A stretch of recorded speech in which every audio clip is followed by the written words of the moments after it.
Welcome to my channel. Hai guys, di sini kami di perjalanan menuju Masjid Yayasan Agung Al-Baitul Qadim, dan di sini kami akan menggali sejarah singkat Masjid Air Mata yang dibangun oleh Syaban bin Sanga.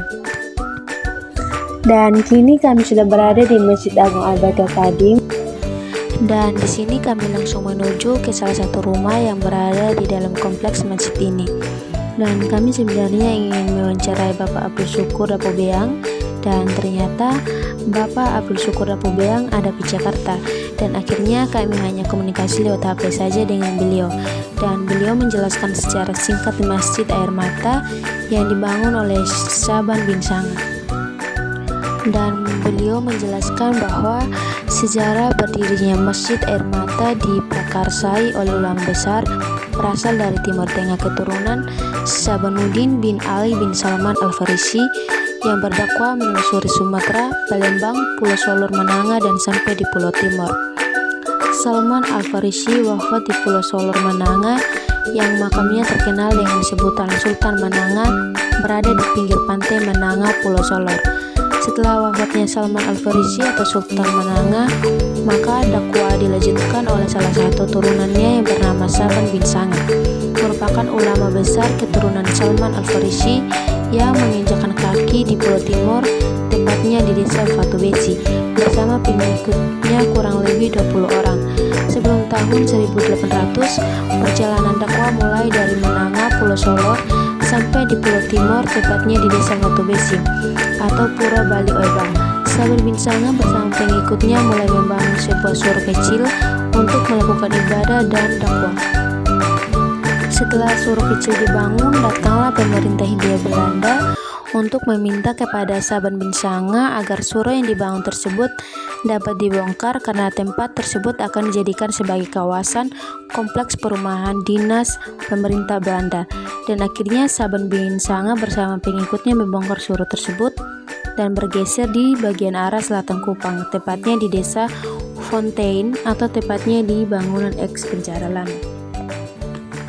Syaban bin Sanga bersama pengikutnya setelah tiba di desa Fontaine dan untuk kepentingan dakwah, maka dibangunlah sebuah surau kecil juga. Setelah dibangun, datang lagi pemerintah Hindia Belanda meminta agar surau tersebut harus dibongkar juga karena kawasan ini akan dijadikan kompleks perkantoran atau residen pemerintah Hindia Belanda. Setelah surau yang terletak di desa Fontaine dibongkar oleh Syaban bin Sanga, maka datanglah seorang raja Timur Amabi mengajak kepada Syaban bin Sanga bersama pengikutnya untuk menempatkan di desa Air Mata untuk membangun masjid dan kepentingan jalannya berdakwah di Pulau Timur.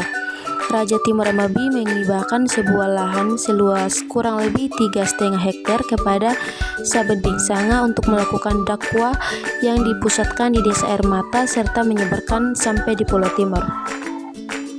Syaban bin Sanga bersama pengikutnya serta masyarakat setempat, masyarakat non-muslim secara gotong royong membangun dan mendirikan sebuah masjid di desa Air Mata yang sekarang dinamakan Masjid Agung Al-Baitul Qadim Air Mata. Dibangun tahun 1806, selesai 1812. Arsitektur adalah Syaban bin Sanga.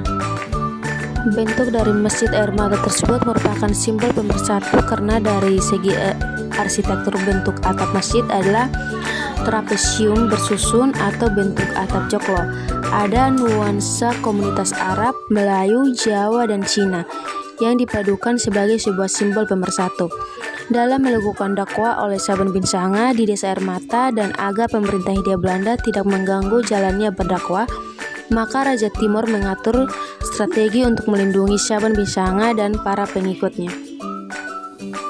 Strategi tersebut dibuat oleh Raja Timur dengan memetakan wilayah bagian bawah namanya Pagar Sabu, bagian tengah namanya Pagar Termanu atau Rote, dan bagian atas namanya Pagar Taibenu dengan istilah sampai hari ini namanya Timor Rote Sabu atau disingkat Tirosa. Setelah Masjid Air Mata selesai dibangun tahun 1612, maka imam pertama adalah Syaban bin Sanga. Saban bin Sanga menghibahkan kepada 3 orang putranya untuk mengurus masjid dengan tujuan agar dapat melaksanakan tugas dan tanggung jawab dalam berdakwah. Putra pertama adalah Birando bin Saban bin Sanga dihibahkan untuk sebagai imam. Putra kedua adalah Abdullah bin Sabah bin Sanga dihibahkan untuk sebagai khatib. Putra ketiga adalah Bofet, nama sesungguhnya adalah Sabanuddin bin Saban bin Sanga, atau Talib dihibahkan untuk sebagai Bilal atau muazzin. Imam Masjid Air Mata yang pertama ada Saban bin Sanga, kedua Birando bin Saban bin Sanga, ketiga Ali bin Birando bin Saban bin Sanga, keempat Jamaluddin, kelima Abdul Ghani, keenam Tahir bin Ali bin Birando bin Saban bin Sanga, ketujuh Birando bin Tahir bin Ali bin Birando bin Saban bin Sanga. Dari 7 orang imam didominasi oleh keturunan Saban bin Sanga, sedangkan 2 orang yaitu Jamaluddin dan Abdul Ghani merupakan transisi. Jamaluddin mertua dari Ali bin Birando bin Saban bin Sanga, dan Abdul Ghani merupakan saudaranya Jamaluddin.